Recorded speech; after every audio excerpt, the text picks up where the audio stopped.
Open hearts for the little ones. Jesus calls, we must respond. Through His love our work is done.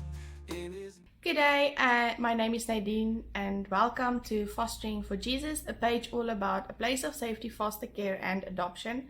Thank you everybody for tuning in, for liking and sharing and subscribing to our channel and sharing with all your friends. We really appreciate it. Please keep it up, sharing with everybody so we can really create a community where we support foster families in all parts of the country and all parts of the world, where we can just be a big community standing for children in need. This video is a bit more intense as it is about my first child and how I got involved and my journey with him. I will not be sharing his name to protect his identity. He has been adopted by us at the end, so he is fully ours and there's nothing anybody can do about that. My husband was quite involved in the CPF, our community policing forum, and one day it was in the middle of COVID and we were busy with the trauma center. It was not yet functional at the moment. And we got a call from people saying that there's a little boy running around in a parking lot in one of our local shopping centers. So my husband rushed there to go and see the child and found out that his mom was passed out in a car, in a small little single cab bakkie that they were driving at that stage. And it was the mom and the boyfriend and this child. And they were drug addicts at the moment, but the center was not ready to accommodate people yet. So at that stage we booked them into a facility, an overnight facility where they could be safe, and they had to report back to us every single day to collect food. And in that sense we had kind of a grip on this child to see that the child was fine. We were trying to walk a path with them. We were trying to help them to sort out their lives, but it soon became very clear that that was not what they had in mind for us doing for them. So we worked close together with our pastor and his wife. They also have a lot of foster kids. I will also have a video on her and her journey and our journey together at some point. We will have a podcast where we will answer all your questions in regarding to our journey together. She came here one day and the mom and the boyfriend were fighting, and she said we need to get this child to safety as they will flee. And that's what a lot of them do, is as soon as the water gets a bit hot and people are starting to notice, listen here, you're not taking care of this child, they flee to the next town or out of sight for a little while until it cools down and people start forgetting a little bit about the situation. But for us, it's a small town, so we find you. If you are hiding, we will find you. Somebody will see you, somebody will take note of you, and we will find you, especially if there's a child involved. And so at that stage we had no other choice than to take them for drug tests, which they both failed, and which immediately puts the child in a situation where this child is in need of care and protection and needs to be taken into a place of safety. And at that stage, me and my husband were not registered as a place of safety yet, as we did not know that this is the road that we were going to walk. So this child was firstly placed with our pastor and his wife as they were registered place of safety. But my connection with this child has been incredible from the first day.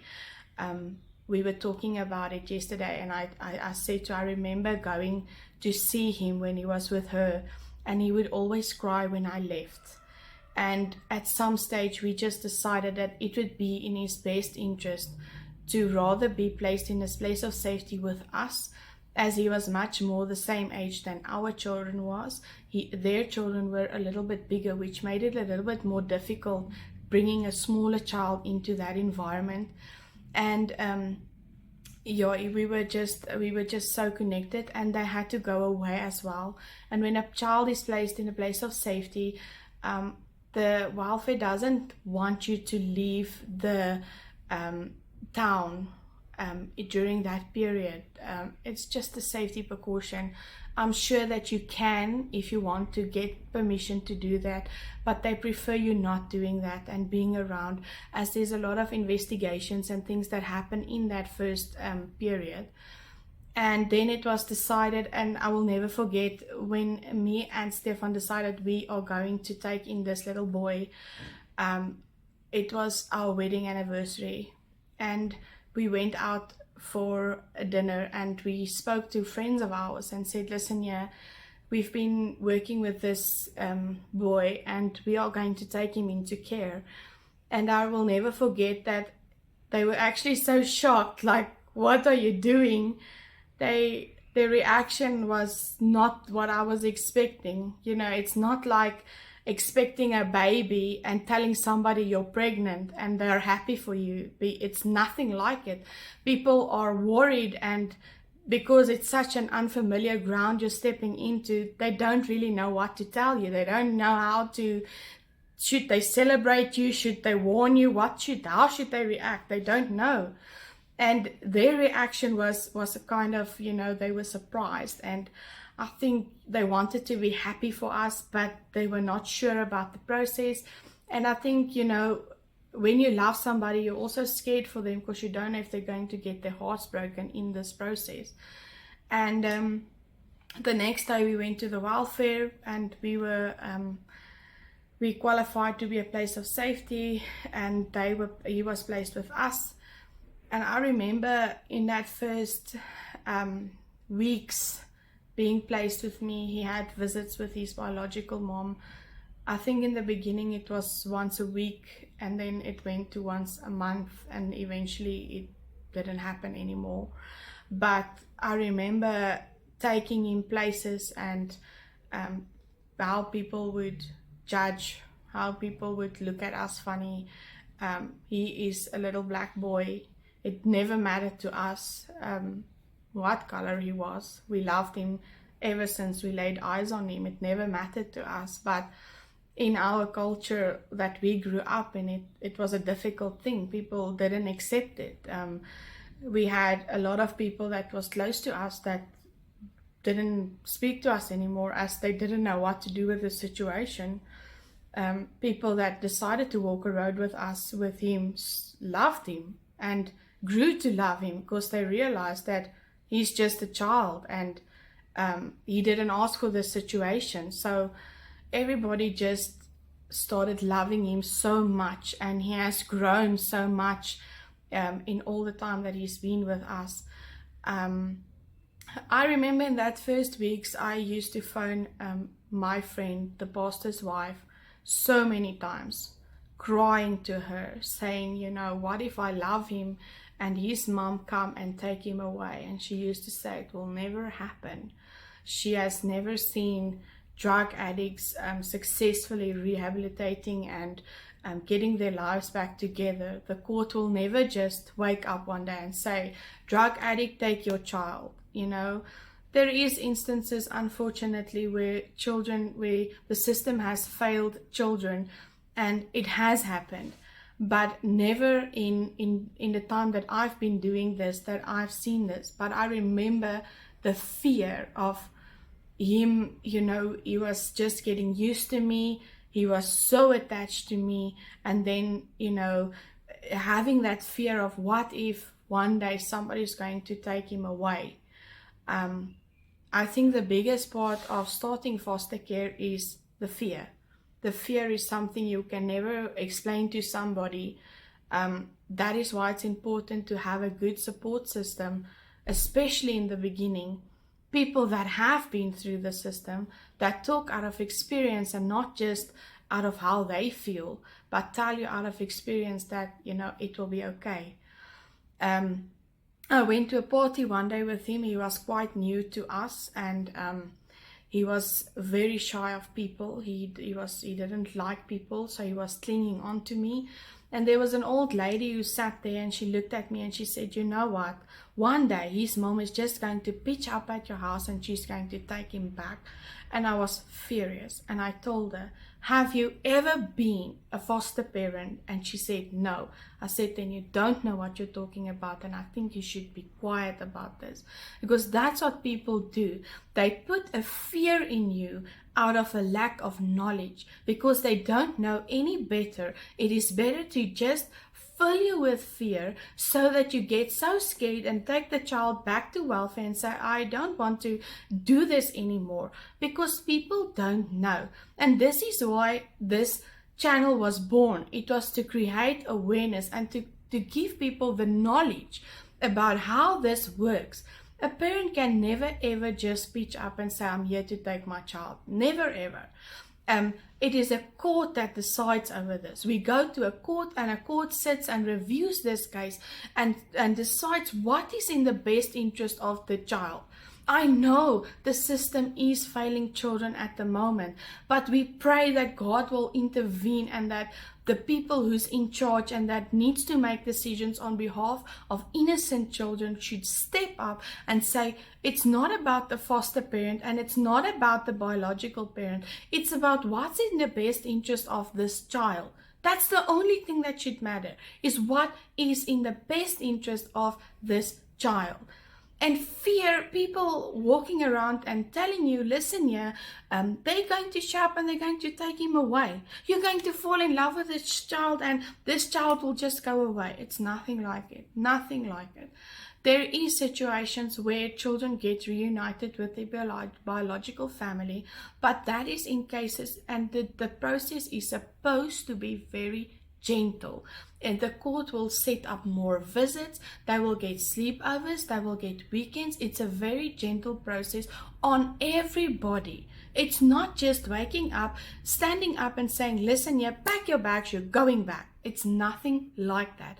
It's supposed to be a very gentle process in reunification, as we call it, with the biological parents. There has been situations where they said, listen here, this child needs to go back to their biological parents today. And that is when the system was not in place and everything was not done according to the law. So the law is the highest authority in this country. And because if you do something that is breaking the law, then the court will say this child needs to be returned today. Until the necessary documentation is in place, until the necessary investigations has been done, then only the court can make a decision. We cannot just show up at somebody's house and say, we are taking your child. There's a whole process that needs to take place. And I think I need to stop here. We can have a whole conversation about the processes and the systems and how it works, because this is a conversation on its own, a whole topic that we can discuss, and I can discuss with you how it works, how you can get involved, where you need to be registered, what paperwork you need to have in place, all of that. So this little boy was placed with us in a place of safety, and 2 or 3 months into visitations, one day I went to the welfare. I will never forget it, and his mom was there, and she was crying a lot. Nobody was knowing what's going on with her today. And she just looked at me and she said, Nadine, please promise me you'll take good care of him. And I told her, I said, I will promise you I will take good care of him. And she left, and I never saw her again. She said, I'm going to the car to get something, and I've never seen her again. She left. She left him there. She made me promise her to take good care of him, and that was it. This little boy was never registered. We had to go through a whole process of registering him. That by itself took us more than a year to just get a normal birth certificate for him. So there couldn't be a foster care placement until he was registered, which is a whole game on its own. It was a process and a half to get him registered. And then as soon as he was registered, then they feel a child should be in foster care for at least 2 years before he can be open for adoption. So they give the parents a fair chance to step up if they want to. I've never really seen a parent really step up and do what it takes to get their child back and to do what's in their child's best interest. So because of the process being delayed because of his birth certificate, they took off the time that he was just in a place of safety onto the foster care agreement. And then after 2 years, we were eligible to adopt him, as there was. So yes, after 2 years, then we were eligible to adopt him, and we then approached the court and we adopted him. I will make a video all about adoption, how it works. Adoption doesn't go through a normal social worker. There is an adoption agent, so I will tell you all about it. And if you are in Limpopo or in Polokwane in South Africa, I will share the information of the agent that we used. Should there be somebody wondering who is the agent that does this, I will share information on a few agents we have here that is really good and will help you through the process. Then he was adopted. He was successfully adopted on the 8th of November 2022. And he's been in our care ever since he was 1 year old. He is turning 6 in March, and he will be attending grade R next year. And he's come such a long way from not knowing a bath, not knowing a bed.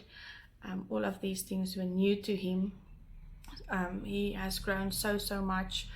I will go into more depth also in every child and how they've developed, fears that they had, and things we had to work through to get them to a place where they are now. Also later in life, because his mom was a drug addict, he was also a drug addict when I got him.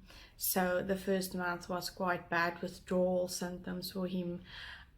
We were at the doctor quite a few times to monitor his withdrawal and to see how he's doing, and it was terrible. He was crying 24/7. It was so bad, and the doctor just said, we can't substitute it with something else. We need to just hold on and it will pass.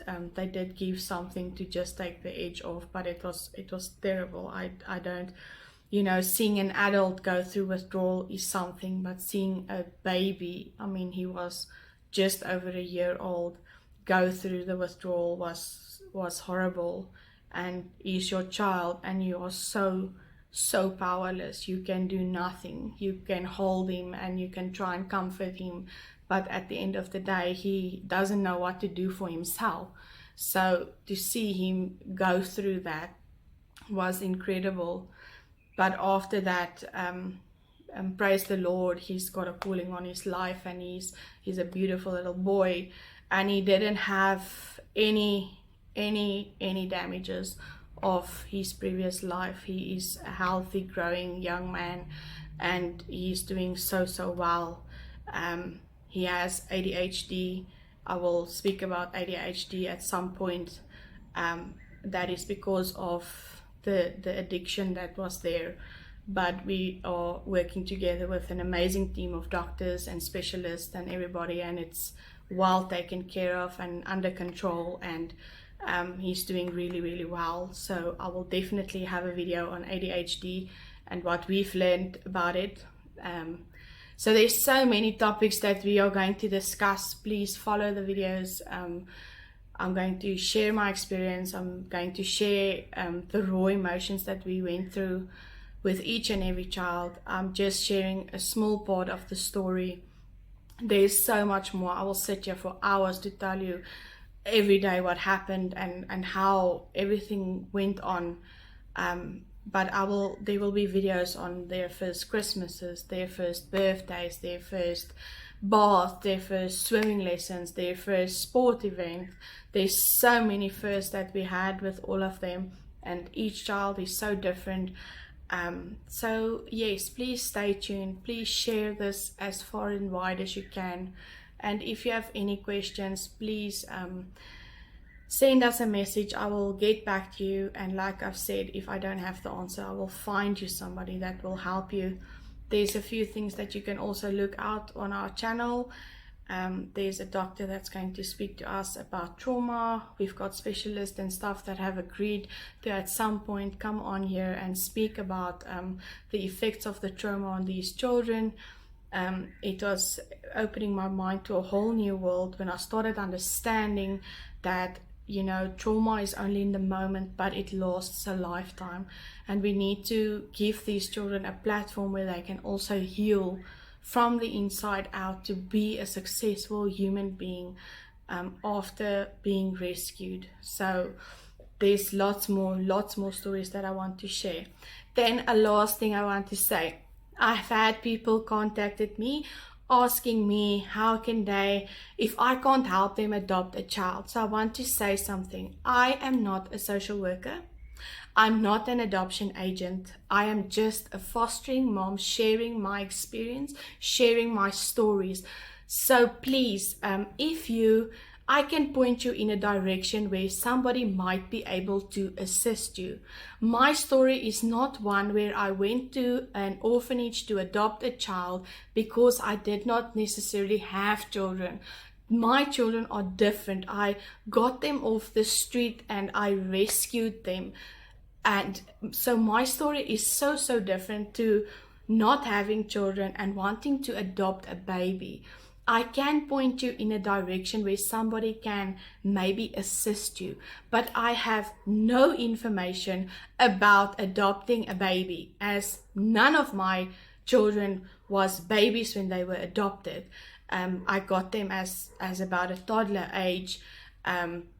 One of mine were very small, but they were siblings. So these children's stories are so different. I'm just a foster mom and now an adoptive mom, sharing my stories, sharing the knowledge that I have gained through going through this experience. So please keep that in mind, that I am not a social worker and I'm not an adoptive agency.